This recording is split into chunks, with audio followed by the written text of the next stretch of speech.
$12,500 की price range को bitcoin ने टच किया और अब वहां से एक रीटेस्ट करके ऊपर जा रहा है।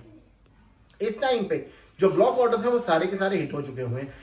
अब जो बिल्कुल बॉटम वाले ब्लॉक ऑर्डर्स हैं उनकी अगर मैं बात करूं तो वो बहुत ही गंदे जोन से स्टार्ट हो रहे हैं, जो कि बन रहे हैं $74,000 से लेके ऑल द वे $72,000 तक।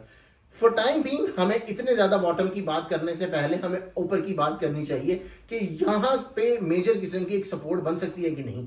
यस, यहाँ पे एक मेजर किस्म की सपोर्ट हमको दिख रही है, लेकिन मार्केट के अंदर फिलहाल जो फियर एक क्रिएट किया गया है रिसेशन की वजह से, उसकी वजह से कहीं ना कहीं हमको डर है कि ये सपोर्ट जो दिखी है हमको, जो भी बन रही है, वो ब्रेक हो जाएगी और नीचे की जोन की तरफ आ सकती है। तो करंटली अगर आप लोगों ने अपने आप को एक सेफ्टी प्रिकॉशंस के साथ ट्रेड करनी है, मेक श्योर कर लें कि आप अगर जोन के साथ ट्रेड कर रहे हैं तो एसएल को बगैर सोचना ही नहीं है, यानी कि एसएल के बगैर आप सोचना ही नहीं कि ट्रेड लगानी है। SL is the first thing और फिर ट्रेड के लिए अपनी स्ट्रैटेजी तैयार करें। बाकी अगर बिटकॉइन इस सपोर्ट लेवल को ब्रेक करता है तो नीचे जो हमारा $73,000 का एक लास्ट एटीएच है, जो कि हमारी अब एक सपोर्ट बन चुका हुआ है क्योंकि वो रेजिस्टेंस था। $75,000 के पास भी एक ब्रेक है, ऐसा नहीं है कि 73 ही हमारी डायरेक्ट है, इससे पहले $75,000 and then 73। This is how you need to see the chart and this is how you need to trade. फिलहाल एक छोटी सी रिजेक्शन आई है, बट मार्केट में एक बहुत ही ज्यादा पैनिक सिचुएशन ऑन है। $1 बिलियन मार्केट से वाइप आउट हो चुका हुआ है जब मैं ये वीडियो बना रहा हूं। तो इसका ये मतलब है कि मार्केट के अंदर फुल ऑन पैनिक है। अब अगर हम लोगों को दूसरे कॉइन्स के ऊपर नजर डालें, एथेरियम के साथ जो नाइंसाफी और जलालतें हुई हैं वो तो आप लोगों के सामने ही।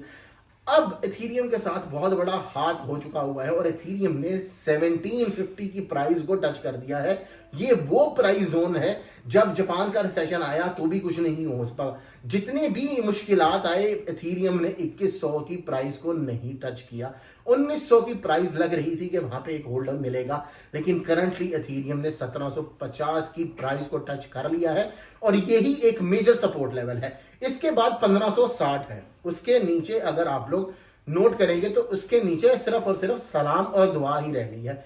सोलाना की बात कर लें तो सोलाना 110 की रेंज के पास आके खड़ा हो चुका है और यहां से रिटेस्ट करने की कोशिश कर रहा है। 90 के ऊपर बहुत सारी बड़ी बड़ी वेल्स की लिक्विडेशंस पड़ी हैं।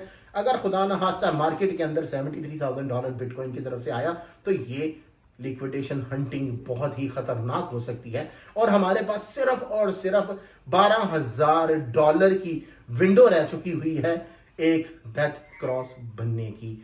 अगर यहां पे एक डेथ क्रॉस क्रिएट बन जाता है आने वाले दिन के अंदर तो इसका यह मतलब है कि बुल रन का इख्तिताम आप समझ चुके होंगे। फिर उसके बाद हमको वॉल्यूम चाहिए होगा, हमको न्यूज़ चाहिए होगी ताकि दोबारा से मार्केट के अंदर कोई स्टेबिलिटी आए और फिर दोबारा से ये डेथ क्रॉस गोल्डन क्रॉस के अंदर कन्वर्ट हो और फिर आहिस्ता आहिस्ता आहिस्ता हम लोग चीजें बेहतर होते हुए देखेंगे। क्योंकि जब 1,09,000 के ऊपर बिटकॉइन था, मार्केट कैप $3.67 ट्रिलियन का था। करंटली $2.5 ट्रिलियन का मार्केट कैप है। तो आप इस बात से थोड़ा सा अंदाजा खुद लगा सकते हैं कि अगर मार्केट अपने ऑल टाइम हाई के पास जाती है तो मार्केट को कम से कम $1.5 ट्रिलियन रिक्वायरमेंट है। उसके बाद अगर हम लोग पूरे के पूरे ओवरऑल बुल रन की बात करें तो इसका मतलब है हम 5 से 6 ट्रिलियन डॉलर्स की बात कर रहे हैं। खैर मैं 5 से 6 ट्रिलियन डॉलर को नहीं देख रहा। करंटली मेरा फोकस $3.5 ट्रिलियन के पास है कि अगर हम लोगों को रिकवरी वाला फेस भी जो अगर मिलेगा तो वो इतने पैसों में ही मिलेगा। अगर आप लोगों को ये चीज़ें कुछ टेंशन दे रही हैं, काइंडली कमेंट करें, हम लोग आपको लाइव पे एक्सप्लेन कर सकते हैं। जल्दी से कर लें टेलीग्राम का ग्रुप ज्वाइन अगर आप लोगों ने ज्वाइन नहीं किया। यूट्यूब पे हम लोग लेके आ रहे हैं आज से लाइव ट्रेडिंग ताकि आप लोगों के इस तरीके के लॉसेस रिकवर किए जाएं। Take care guys, see you next one, चाओ।